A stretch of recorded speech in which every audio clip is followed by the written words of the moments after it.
está mancomunado con el de medicina, ¿sí? Entonces, a la izquierda, como hicimos la vez pasada también, tenemos el práctico que dice medicina, pero que en realidad también es el mismo práctico que rindieron los de técnicos, que tienen 4 opciones.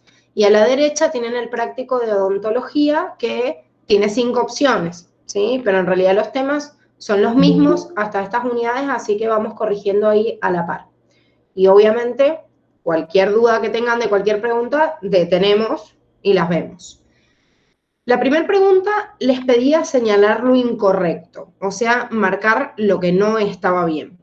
Si bien la primera y la segunda opción me está hablando de una ciclina en el caso de la A o de una CDK, ¿sí? En el caso de la opción B, forman parte de esos complejos. O sea, la CDK ciclina G1 incluye a la ciclina D, ¿sí? También tenemos otras 2 CD4 que participan, pero me dice participa la ciclina D, así que la voy a considerar como correcta y lo mismo pasa con la opción B, que me habla de la CDK que participa en ese complejo. Ahora, la C me dice, el complejo CDK ciclina M, que es lo mismo que el factor promotor de la mitosis, dice, está formado por la CDK4 y ciclina B. ¿Qué es lo que está mal de esa? La CDK1 es la de la M. Bien. Lo que está mal es la CDK, porque no es la CDK4 que forma el complejo CDK ciclina G1, pero la ciclina está bien, ¿sí? Recuerden que en el factor promotor de la mitosis está la ciclina B. En la D me dice, algunas de las funciones del complejo CDK ciclina M son inducir la condensación del ADN, el armado lusomitotico y alineamiento de los cromosomas para permitir luego la división celular. Como les dice, algunas y no todas las funciones, está correcto, ¿sí? Recuerden que el factor promotor de la mitosis ya desde G2 empieza a participar en todas las funciones y además comanda todas las funciones de la mitosis también, ¿sí? Así que también está bien. Y en el caso de la opción E, en odonto, dice existen 4 tipos de ciclinas en el humano, que dice ABDE. Si bien existen por lo menos 6 complejos en el ser humano, porque veo la ciclina junto con la CDK, me está hablando solo de las ciclinas. Y las ciclinas, está bien, son esas 4. Y de hecho, dentro de la CDK también son 4. Lo que pasa es que forman 6 complejos porque se combinan de forma distinta, ¿sí? Pero también es correcta la opción en cuanto a la cantidad, obviamente, de esa ciclina. Vamos a la pregunta 2. En la pregunta 2 me dice, la primera división meiótica es... Ordenando esto, y esto es muy importante, por eso lo vimos ayer cuando vimos, no, antes de ayer, perdón, cuando vimos meiosis, ¿cuál era la que yo llamo reduccional y cuál llamo ecuacional? Porque si bien la meiosis son 2 ciclos repetidos, hay una interfase en el medio en el cual no se produce la replicación del ADN. Entonces, al no producirse la replicación del ADN, es como 2 fases sucesivas y tienen una excepción en esa interfase 2. Entonces, por eso las clasifico distinto. Si bien la meiosis 2 es muy parecida a una mitosis, yo digo que es ecuacional porque hace la misma ecuación de división de cromátides hermanas que hace la anafase de la mitosis. Sin embargo, la meiosis 2 es reduccional porque me reduce el juego del material genético que es diploide, lo pasa a haploide. ¿Cómo me doy cuenta de esto? Por las anafases. En la anafase 1 de la meiosis 1 hay separación de cromosomas homólogos. Entonces, mi juego diploide pasa a ser haploide. En cambio, en la meiosis 2, yo tengo separación de cromátides hermanas. Entonces paso de un cromosoma doble a un cromosoma simple, pero el juego ya era haploide anteriormente. Entonces, si yo digo sobre la primera división que es ecuacional, está mal. Sí se dividen los cromosomas homólogos, pero no es ecuacional, sino reduccional, que es lo que me dice justamente la opción B. Después, la C me dice, ¿es ecuacional? No, dijimos que no, y encima me habla de separación de cromátides hermanas, o sea que lo que me está hablando acá, la opción C, es de la segunda división meiótica y no de la primera. Y en la D me vuelve a mezclar porque me dice reduccional, que está bien, eso es de la primera división meiótica, pero me habla de cromátides hermanas, que eso es de la meiosis 2 y no de la 1, ¿sí? O sea que la única correcta en la combinación de ambas, de decir si es ecuacional o reduccional, Y si son cromosomas homólogos o cromátides hermanas, es la opción B. Bien, vamos a la 3. En la 3 me dice, con respecto a la fase G1, todo es correcto excepto. Me dice, es un periodo de crecimiento general y duplicación de las organelas citoplasmáticas. Justamente de esta manera definimos a G1. G1 es una etapa de crecimiento de 2 células que acaban de nacer, que son chiquititas, que no tienen el tamaño del citoplasma que tenía la célula progenitora, pero lo único que tienen igual a la célula progenitora es el ADN. Entonces, al fin y al cabo, creciendo y duplicando sus organelas, van a llegar a ser iguales a la célula madre. La célula madre, supongamos que tiene un volumen determinado, bueno, ese volumen determinado se va a dividir en 2 cuando se divida la célula en 2. Si no sé, la célula madre tenía 100 mitocondrias, entonces le reparte 50 a cada uno. O sea que el contenido del volumen de adentro y de las organelas es más chiquitito, pero su ADN, como se replicó en la fase S, le llega exactamente igual. Entonces puede sintetizar y hacer un crecimiento de esa célula hasta llegar justamente al mismo tamaño, a la misma forma y la misma cantidad de organelas que tenía la célula madre. En la B me dice, es una etapa anterior a la fase S. Sí, es verdad, la G1 está en interfase y es anterior justamente a la fase S. Ahora la C me dice, tanto en procariotas como eucariotas comienzan a separarse y duplicarse los centríolos. ¿Qué es lo que está mal de esto? Es verdad que dentro de G1 está creciendo la célula, pero primero no hay duplicación de los centríolos porque eso pasa en G2. O sea que eso está mal de la opción.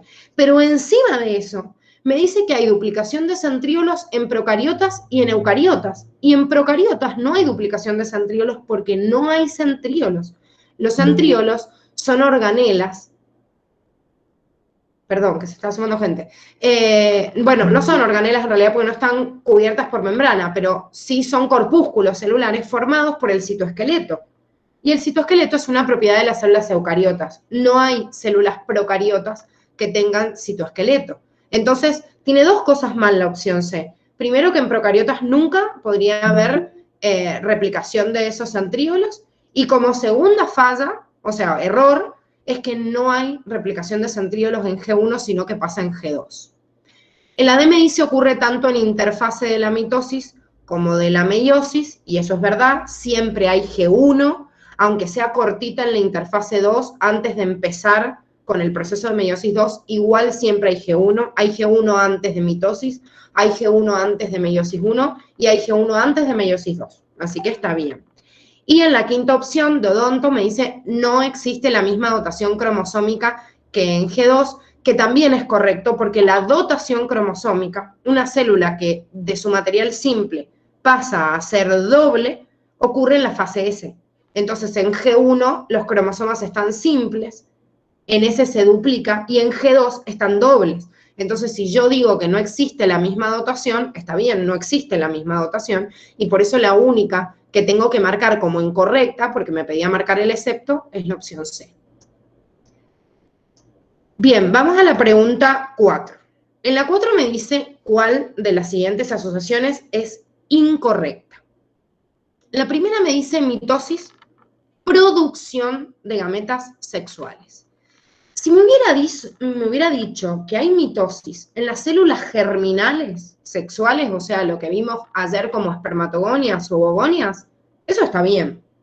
Pero me dice producción de las gametas sexuales. Las gametas sexuales son los óvulos y los espermatozoides. Para producir esas gametas yo tengo que reducir el material, o sea que sí o sí tengo que hacer meiosis y no mitosis. Así que esta asociación de la A es la incorrecta y por eso la tengo que marcar. En la B me dice, la meiosis son 2 divisiones celulares sucesivas. Sí, porque la meiosis dijimos que eran 2 ciclos sucesivos, meiosis 1 y meiosis 2, con la excepción que en la interfase, antes de empezar meiosis 2, no hay duplicación del ADN, pero al fin y al cabo son 2 divisiones celulares sucesivas. En la C dice mitosis células somáticas. Esto también es correcto, porque las células somáticas o del cuerpo, que son absolutamente todas mis células menos las gametas sexuales, todas crecen y se reproducen a través del proceso de mitosis.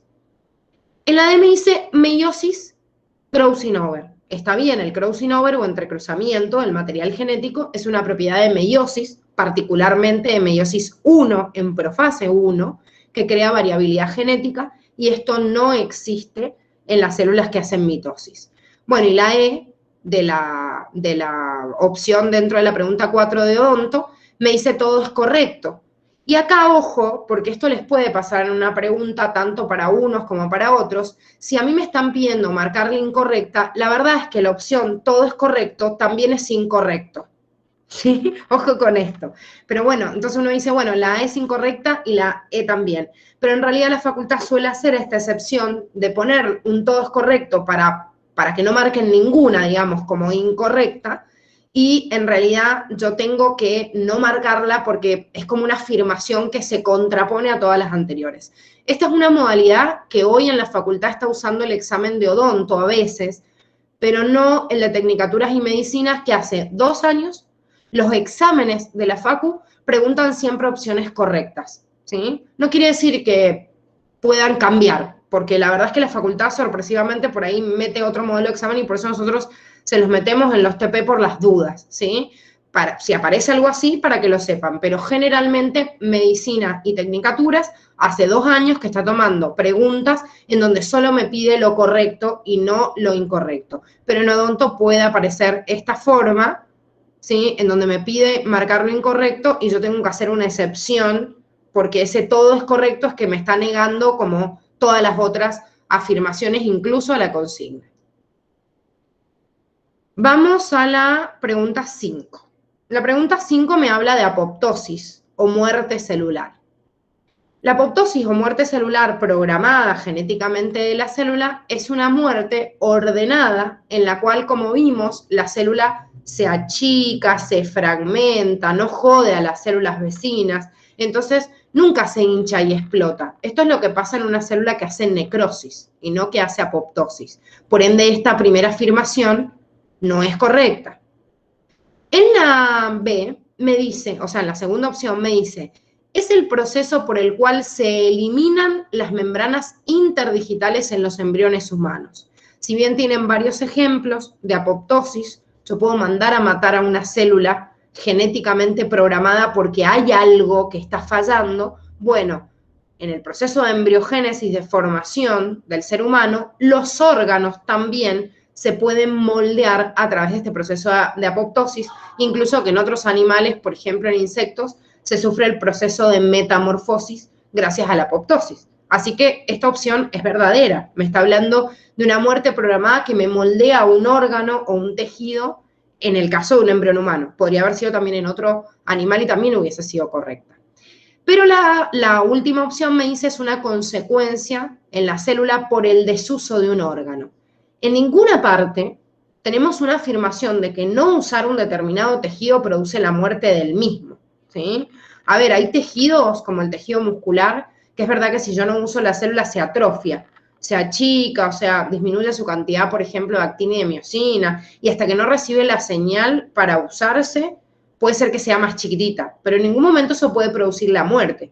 La muerte o apoptosis está condicionada genéticamente y hay enzimas, que son las caspasas, que condicionan que una célula se muera, pero nunca tiene que ver con el uso o desuso, sino con las señales químicas que inducen que justamente una célula siga viva porque está bien o si está dañada se mande a matar o porque yo no la necesito se mande a matar, ¿sí? Entonces, la asociación de estas 3 afirmaciones correcta era la C, donde me decía falsa la primera, verdadera la segunda, falsa la tercera.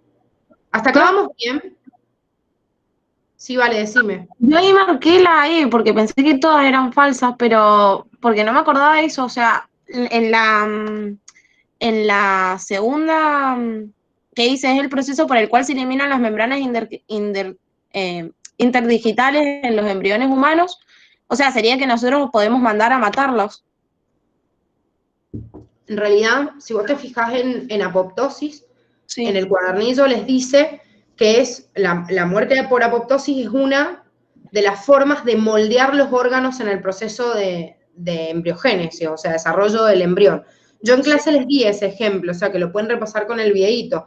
El bebé, por ejemplo, Cuando está desarrollando su mano, es como todo un puño y una manopla, como si fuera, no sé, la mano, como la pata de un pato, no sé, que se ven como las membranitas acá. Entonces, si bien se desarrolla, se multiplicaron todas esas células por mitosis, tiene acá una membrana que después se matan esas células para moldear los órganos y tejidos. Son como una gran bola, una masa celular, y se van moldeando por mitosis por un lado y por otro lado por apoptosis. Es muy intensa la apoptosis y la mitosis en el desarrollo de un embrión humano o de una metamorfosis de un artrópodo, no solo de un insecto, sino de por ahí de los arácnidos que también están dentro de ese grupo. ¿Sí? Ok, profe. Es un caso importante y es un ejemplo importante de apoptosis, como les digo, como se los da el Curtis como ejemplo, porque no les da todos los ejemplos de apoptosis, pero de los ejemplos que sí les da, sí se los pueden tomar. O sea que este sería un caso, cualquier moldeo de un órgano en embriogénesis, en el cual la apoptosis programa genéticamente que se moldee la manito. Por eso digo, no es que uno lo manda conscientemente a matar, sino que así como se hace mitosis para crear el órgano, también se hace apoptosis para moldearlo, para darle la formita final que va a tener ese órgano. ¿Se entiende?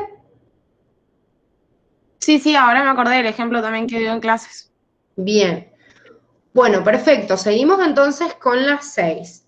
En la 6 dice, si un organismo es diploide, por ejemplo, nosotros, o cualquier organismo de la naturaleza que se reproduzca sexualmente es diploide, ¿sí? Un animal puede ser diploide, una planta también, un hongo también, un protista también. Recuerden los ciclos vitales y hay algunos que alternan entre fases haploides y diploides, pero un protista que se reproduce sexualmente, un hongo que se reproduce sexualmente, una planta, que son la mayoría, si bien tienen estadios diploides y haploides, y un animal también que siempre hace reproducción sexual, todas las células de su cuerpo son diploides. Pero me dice qué complemento cromosómico tendrán sus gametas. Entonces, por ejemplo, nosotros somos diploides. Dijimos que diploide se simboliza así, como 2N. ¿Cómo son nuestras gametas? Nuestros espermatozoides y nuestros óvulos. Y obviamente va a tener la mitad de material genético para después unirse un óvulo con un espermatozoide y poder entre los dos volver a restituir el juego diploide del organismo. Entonces, las gametas de un organismo diploide son haploides, que en símbolos, como están en las opciones, es la N solita. ¿Se entiende esto? Porque es importantísimo. Sí, sería que nosotros tenemos diploides, pero en los gametos tenemos haploides. Exactamente. Nosotros, como seres humanos y todos los animales, lo único que tenemos haploides son las gametas. Todas las otras células son diploides. Nosotros, porque como vimos, el ciclo vital de un animal hace que solo la fase haploide sean las gametas y todo el organismo después crece por mitosis a través de células diploides. En una planta puede ser distinto, porque en una planta habíamos dicho que hay una alternancia de generaciones entre fases haploides y diploides, y una plantita entera podía crecer por mitosis a través de una célula haploide o crecer a través de una célula diploide, como teníamos el ejemplo del helecho, ¿sí? El helecho podía dividirse y darme toda una planta entera diploide, como yo veo el helecho, pero en determinado momento formar unas determinadas esporas que si caen en el piso y generan una plantita por mitosis, es como una planta haploide. Entonces, yo puedo tomar una célula del cuerpo de una planta y que sea haploide o que sea diploide. Pero en nosotros, y en realidad esta definición es como muy del reino animal, por eso les hago esta aclaración, porque por eso el nombre de célula somática o del cuerpo, que siempre decimos que es diploide, se ajusta a nosotros o a todos los animales. La realidad es que una célula del cuerpo de una planta podría ser haploide o diploide. En cambio, nosotros no. Nosotros, como todos los animales, tenemos células somáticas o del cuerpo diploides y solo las gametas haploides. O sea que si yo tomo una célula del estómago, del intestino, del pelo, del corazón, del músculo, de donde se les ocurra, es diploide.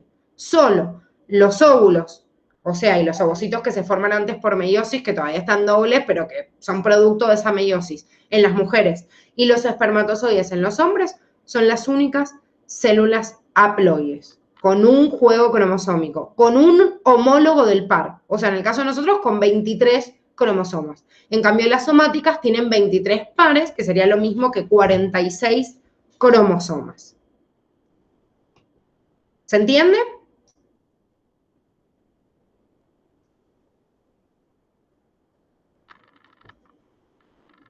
¿Sí o no? Che, contesten por el chat, por lo menos. Si Sí, no, profe. no sé si... Sí, profe. Bueno, bien. Vamos entonces por la pregunta 7. En la 7 me dice, si se compara el ciclo celular de una célula animal y de una vegetal en general, difieren significativamente en qué proceso. Cuando digo una comparación general es que no me estoy metiendo en particularidades de una célula animal específica o una célula vegetal específica. Entonces yo digo, ¿en qué pueden diferir? La A dice duplicación del ADN. No vimos ninguna diferencia en una célula vegetal y una célula animal, que son dos células eucariotas en cuanto a la duplicación del ADN. De hecho, la duplicación del ADN que nosotros vimos también es común incluso en una bacteria. O sea, no solo eucariota, sino procariota también. Se forman las mismas enzimas, ocurre en la fase S del ciclo. O sea, no hay una diferencia significativa. La B me dice unión del uso mitótico con los cromosomas. Esto tampoco es una diferencia porque dijimos que el uso mitótico se forma en las células eucariotas, tanto sea una célula animal, vegetal, de un protista o de un hongo.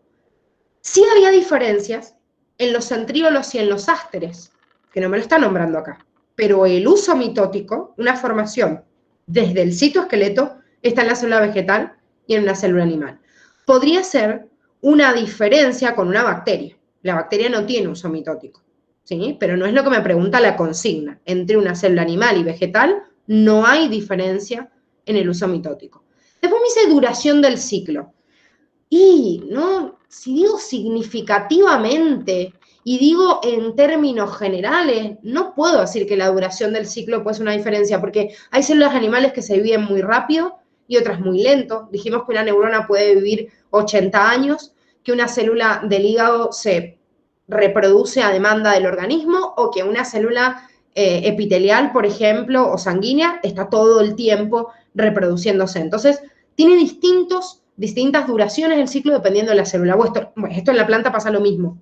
Hay células en la planta que se dividen rápido, otras lento. No va a ser una diferencia. Sí aparece como una diferencia muy significativa y que yo lo puedo ver hasta en el microscopio, el proceso de citocinesis. La citocinesis, cuando termina la división del núcleo, o sea, la mitosis, en la citocinesis hay una división del citoplasma muy distinto en célula animal y vegetal.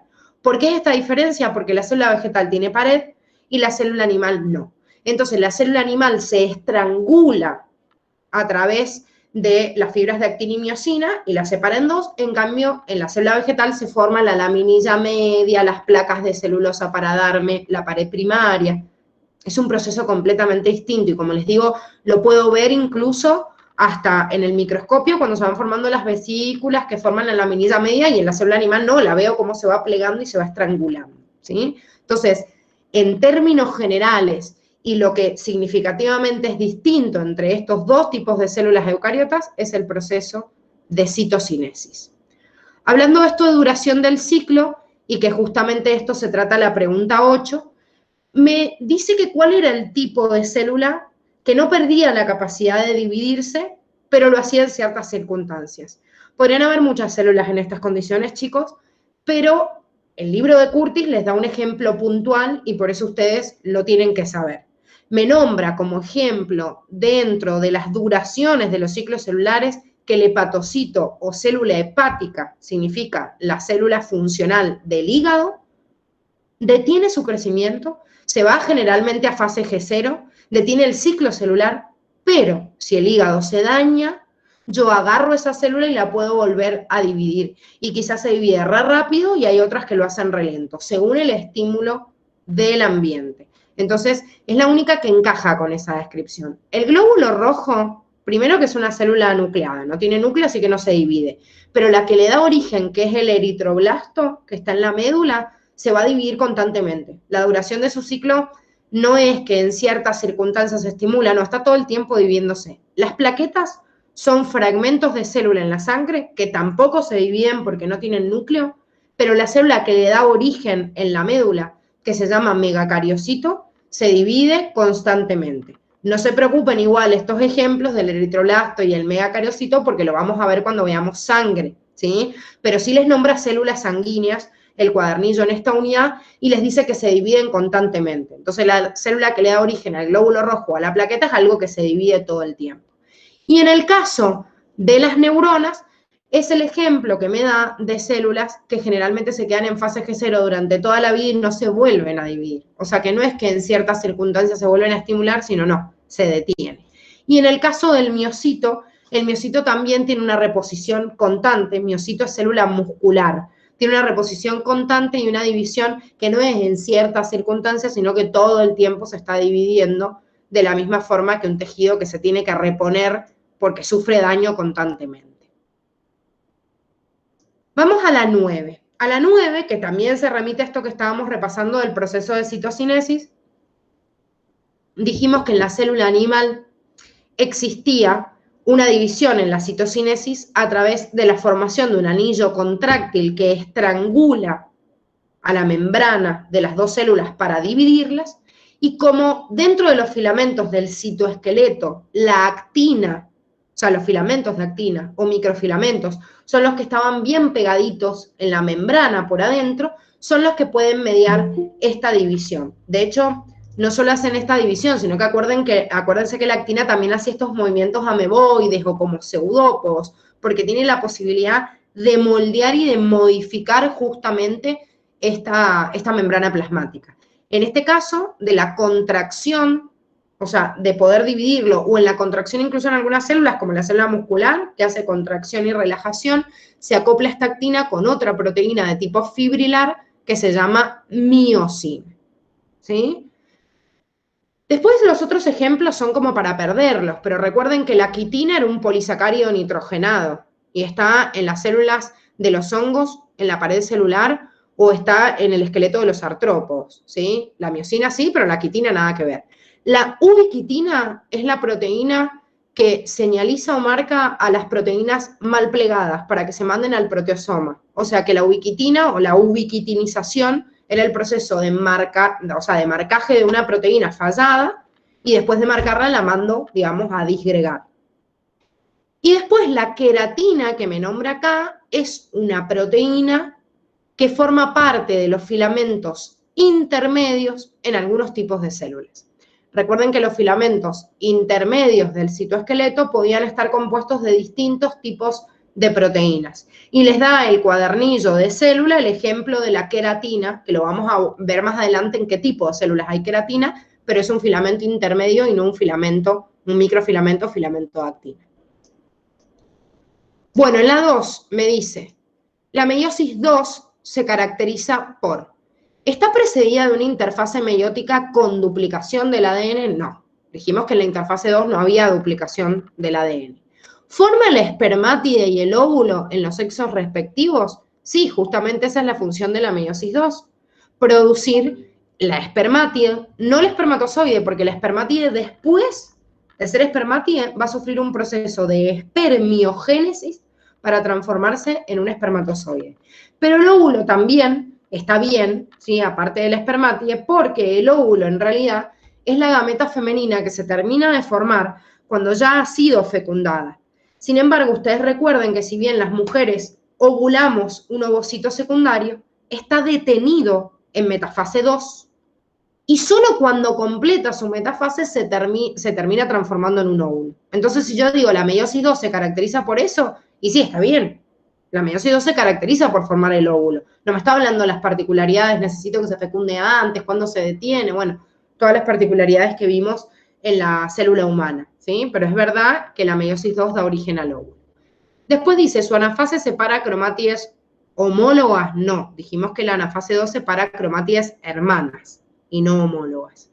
Y después dice, las células que se reproducen son diploides simples. No, no son diploides simples porque la meiosis 2 ya había entrado una célula que era haploide doble. O sea que el resultado de la meiosis 2 es una célula haploide simple, no diploide, como es el espermatozoide o el óvulo, que ya son células haploides simples o tienen la mitad del material genético.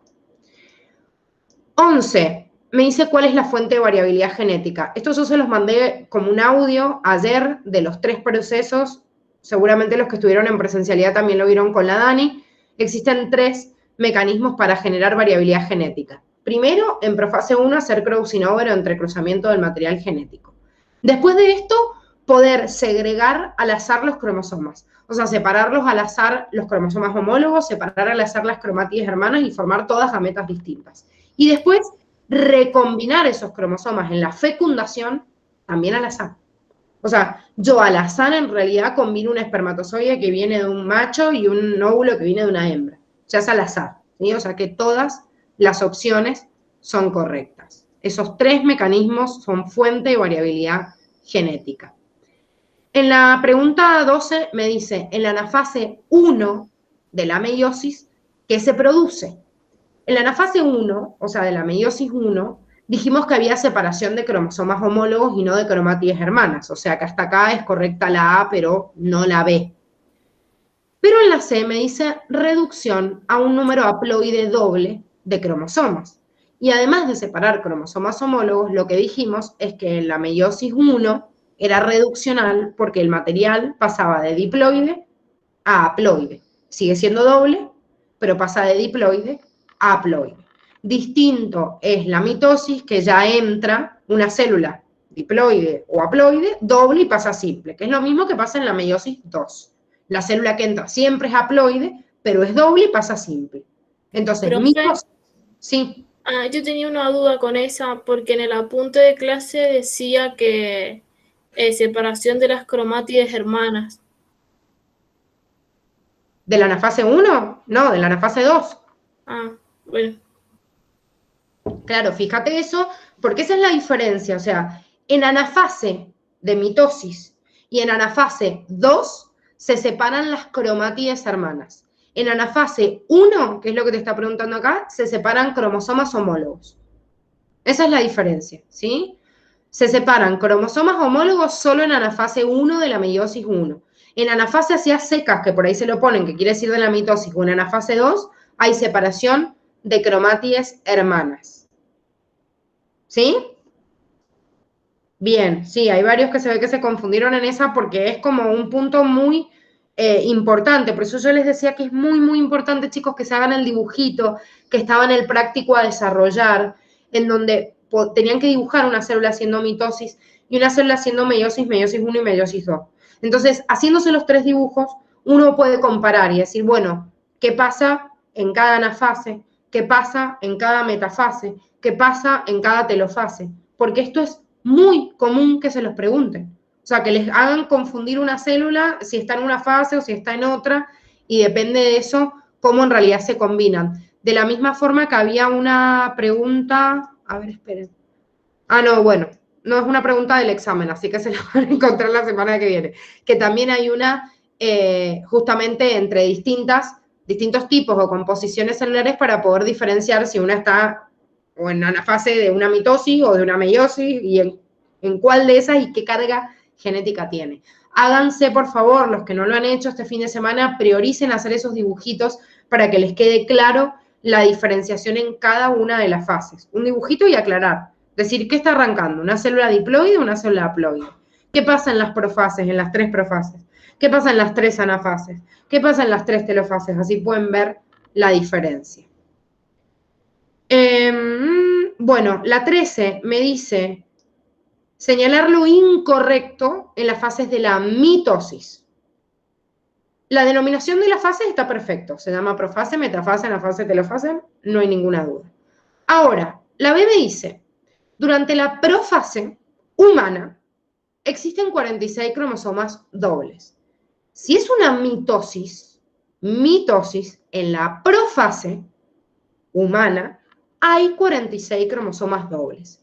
Si sería, escuchen bien esto, si sería una profase de una meiosis 1, la célula en inicio tendría 46 cromosomas, pero están apareados. Entonces no serían 46 dobles, serían 23 tétradas o 23 estructuras bivalentes.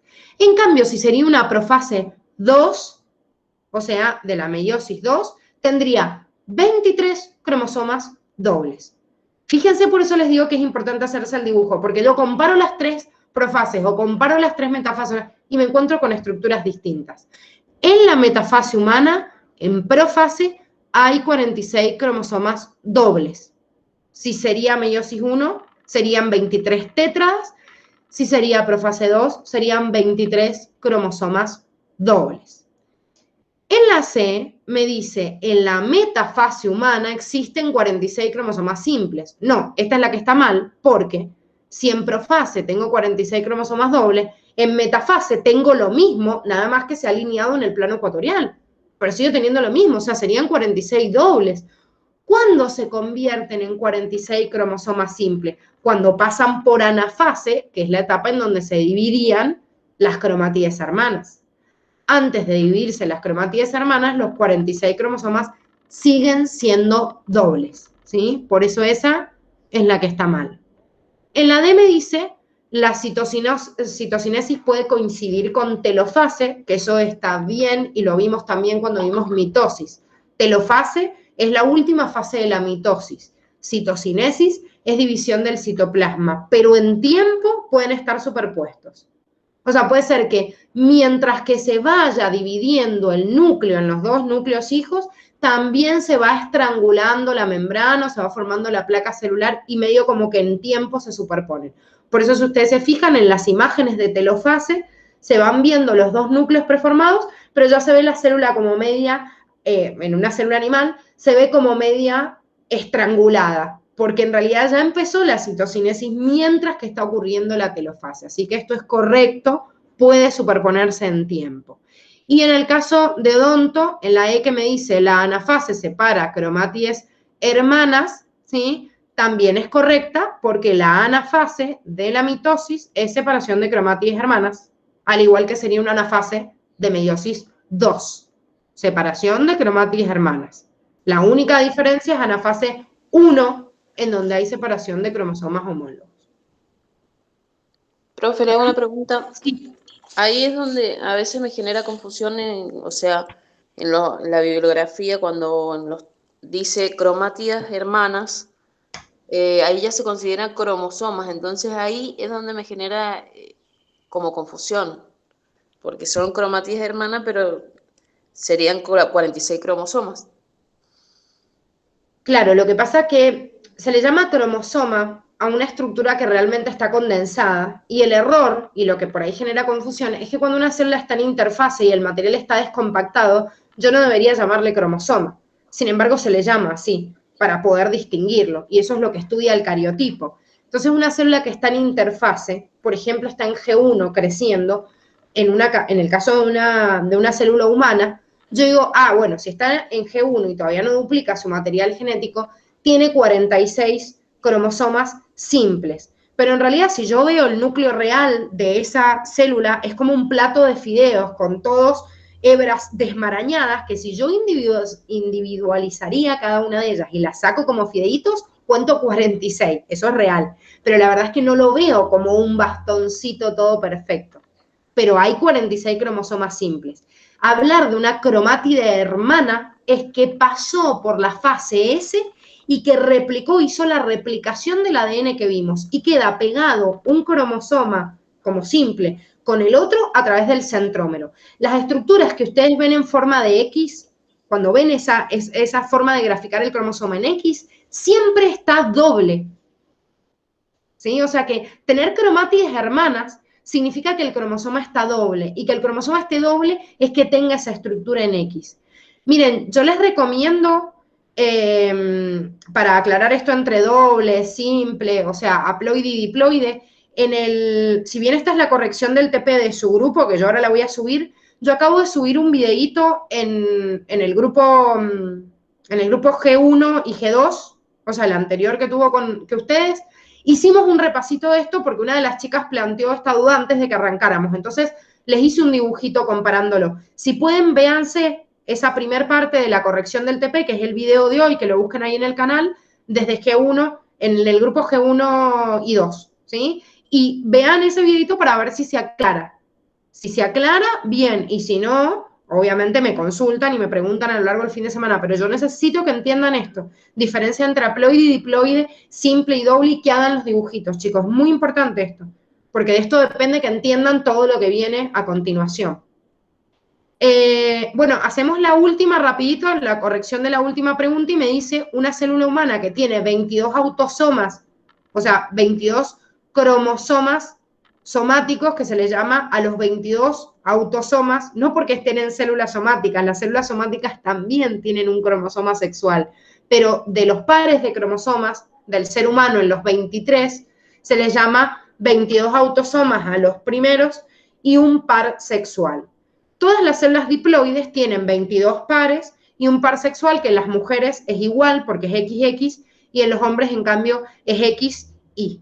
Ahora, cuando yo formo una gameta, me voy a quedar con 22 cromosomas, o sea, uno solo del par porque se separaron los homólogos, y un cromosoma sexual que puede ser X o Y. Si me hubiera dicho acá una célula humana de 22 autosomas y un cromosoma X, yo no sé si es un espermatozoide o un óvulo. Podría ser cualquiera de las dos cosas. Si me dice 22 autosomas y un solo cromosoma Y, el cromosoma Y solo está en el hombre, o sea que va a estar en las gametas masculinas. La única opción de una célula 22 y con este 23, o sea, con 23 cromosomas, un juego simple, son gametas, esta o esta. Como tiene Y, es un espermatozoide y no un óvulo. ¿Se entiende?